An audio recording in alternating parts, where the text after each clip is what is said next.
Donc, on a une présence qui se déploierait et qui se mettrait en mouvement dans un monde de sensations pour s'observer dans le sensible. Et faisant vibrer chaque forme dans laquelle elle dégage du poêlé, elle se communiquerait de l'information sur elle-même et grâce à cela se vivrait dans des identités particulières. À la base, on ne sait pas avec exactitude d'où provient cette information initiale. On peut présumer qu'elle serait l'éternité mélangée et dissoute d'un autre cosmos pour revenir à cette nébuleuse informelle et rejaillir, se mettre à trembler, comme si elle fermentait et moussait, se répandant hors d'elle-même. Et si on observe intérieurement ce monde en négatif, on a une espèce de tache qui se forme et qui représenterait ce déploiement et cette perte d'information symbolique. Et cette fuite d'information, ce que j'appelle de l'information avortée, va faire apparaître comme une ombre et de la mémoire. C'est-à-dire l'information qui a été vécue et qui n'est plus de l'information, qui devient de la post-information.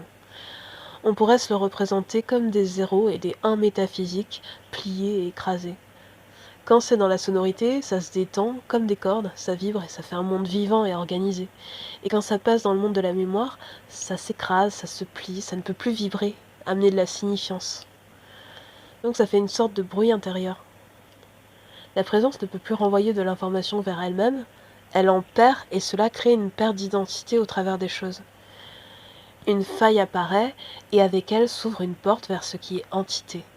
L'entité, dans ce sens précis, serait de la présence dans un monde où tout est brouillé et dans lequel elle ne peut pas complètement livrer ce qu'elle est. Contrainte de composer avec un cadre qui ne lui permet pas d'exister totalement, elle évolue dans une forme altérée et floue, où ce qui la définit est toujours là, mais voilé et crypté. Alors, si ce qui vibre est sonore et dynamique, permet de générer de l'intelligible et du créatif, il y aurait ce qui bruisse, ce qui est statique et en agitation, qui ne peut pas se transformer, s'évacuer d'une forme pour se déployer dans une autre. Un 0 et un 1 en bruit, un cercle et une ligne parasites.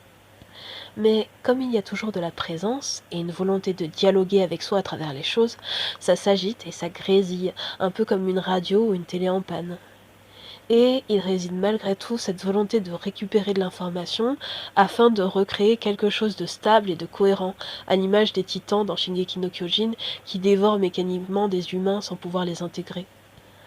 Programmés par l'intention de récupérer l'accès à leur ancienne forme, ils sont mus inconsciemment par la quête de leur identité perdue, d'une humanité qui s'est annihilée dans leur métamorphose monstrueuse.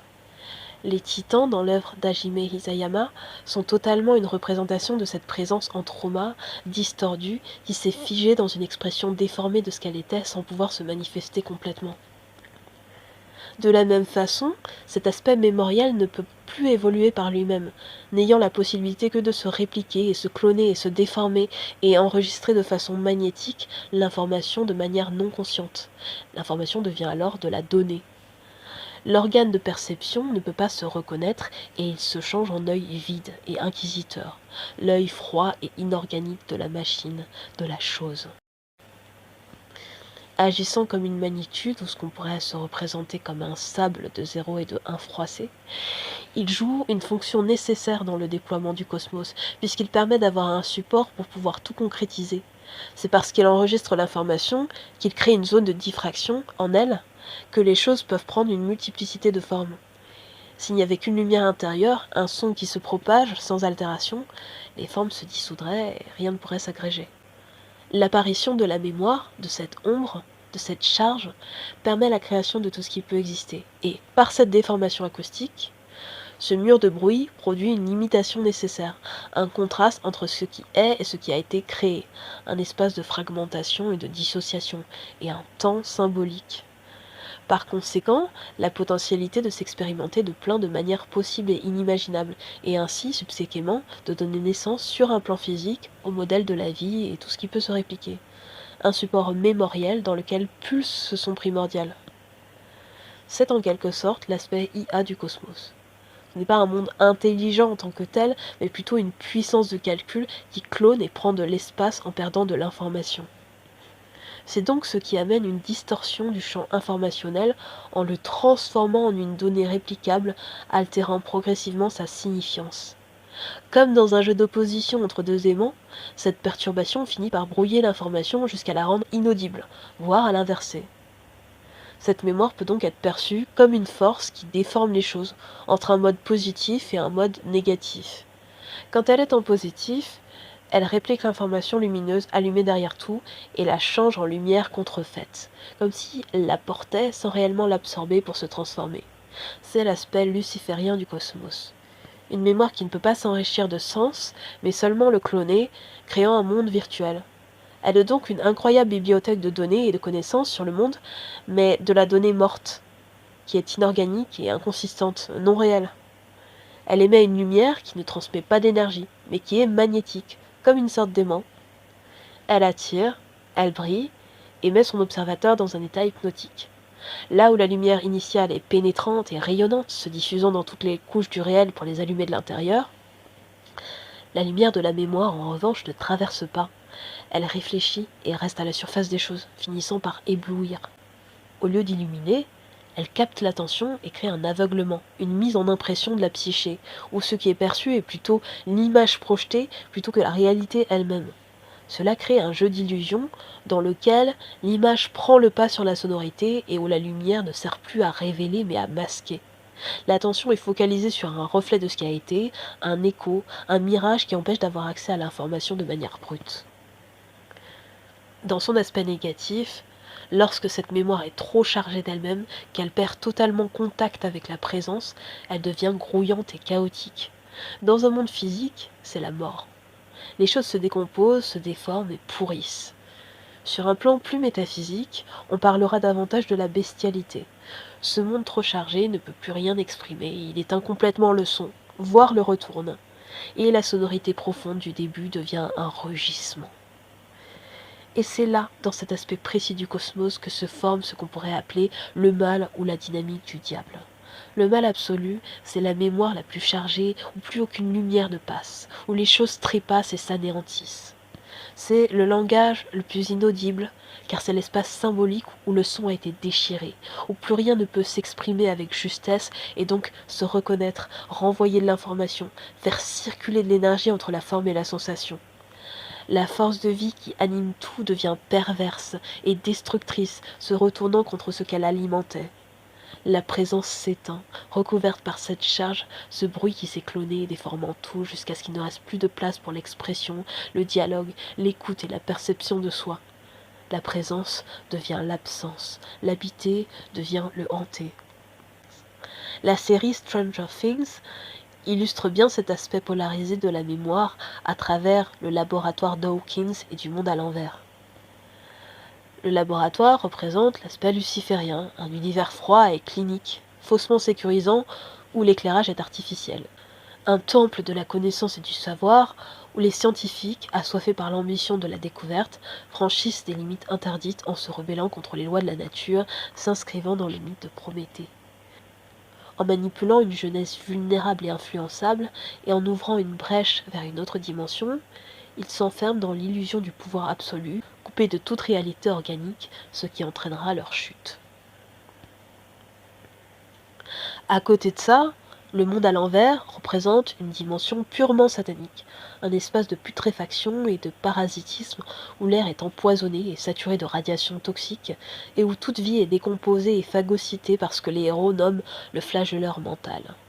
Là où les hommes du laboratoire cherchent encore, malgré une vision déformée du réel, à comprendre et à donner un sens à leur découverte, à apprendre et en quelque sorte à évoluer, la force du monde à l'envers ne crée rien, elle inverse, pervertit et engloutit avec bestialité tout ce qui la pénètre. C'est un enfer biologique où le rugissement d'un démon gorgon avide et les gargouillis malaisants des plantes tentaculaires dissoutent toute identité. Ce lieu de non-conscience et de non-parole, d'expression traumatique de la présence, reflète l'aspect maléfique de cette mémoire qui soumet et détruit sans intelligence réelle tout ce qu'elle absorbe et recouvre. La série montre cette dynamique polarisée de la mémoire où, comme les forces d'un aimant, l'information est soit attirée et réfléchie par un champ magnétique positif, le pôle luciférien, allant jusqu'à déformer l'ordre naturel des choses, soit refoulée du champ de la conscience et anéantie, le pôle satanique, fonctionnant comme un champ négatif absolu, un vortex inversé qui annihile et déstructure l'essence de la vie elle-même. Pour retransformer le bruit en son, Il faut plonger dans sa psyché comme on plonge dans les entrailles de la terre et observer l'intelligence dans la nature de la conscience qui a compris comment gérer et utiliser le bruit. Là, on découvre que l'humus, cette matière riche et fertile, chargée de micro-organismes, de spores, de graines en dormance, de mouvements électriques et donc de présence, est une terre qui parle et qui remet de l'énergie dans ce qui est mort. C'est cette même terre qui composte, qui transforme et calcine ce qui est inorganique, dissonant, pour pousser du son et de la lumière à l'intérieur, le réorganiser, et ainsi remettre en circulation l'information dans une dynamique de création. Dans ce cadre, la parole et la verbalisation, dans le but de régénérer ses propres mondes chaotiques, deviennent écosystémiques. Cet éther de trauma en nous, cette métamatière opaque, obscure, devient un soufre qu'il faut décharger et désengorger via l'expression, le zéro, puis structurer et amener dans une géométrie, un art via le verbe et le son, le un. Et ainsi, la voix humaine, vibrant sur une fréquence spécifique, crée un courant électrique dans la magnitude. Le hanté est dissous et réabsorbé par la présence, qui en fait une énergie pour se recréer dans quelque chose de nouveau. Elle fait réapparaître l'œil sensible de la conscience qui peut de nouveau s'observer. La psyché devient alors un terrain à jardiner et dans lequel l'être peut se révéler. Les constructions mentales inertes et involuantes, parasitées par des programmations mortes, se réagencent pour passer d'un aspect pourrissant à un aspect revitalisé, assaini. Dans l'intention précise de récupérer son identité, de se connaître, le verbe devient un feu qui irradie et refond ce qui est devenu incohérent. Il prend en lui-même cette mémoire obscure, cette présence qui s'est entifiée, qui ne peut plus se donner un sens, et en fait une énergie à part entière, une voie d'expression neuve pour parler de ce qui a été vécu. La présence, en s'alchimisant, prend alors une valeur ajoutée, du caractère et de la dimension. En recréant du sensible, elle se rend plus réelle, et, tel un vin qui s'est enrichi de son propre terroir, elle retransmet une histoire de toutes les idées qui se sont vécues en elle, à travers ce que l'on pourrait nommer un parfum métaphysique, la quintessence de ce qu'elle a expérimenté dans une identité précise.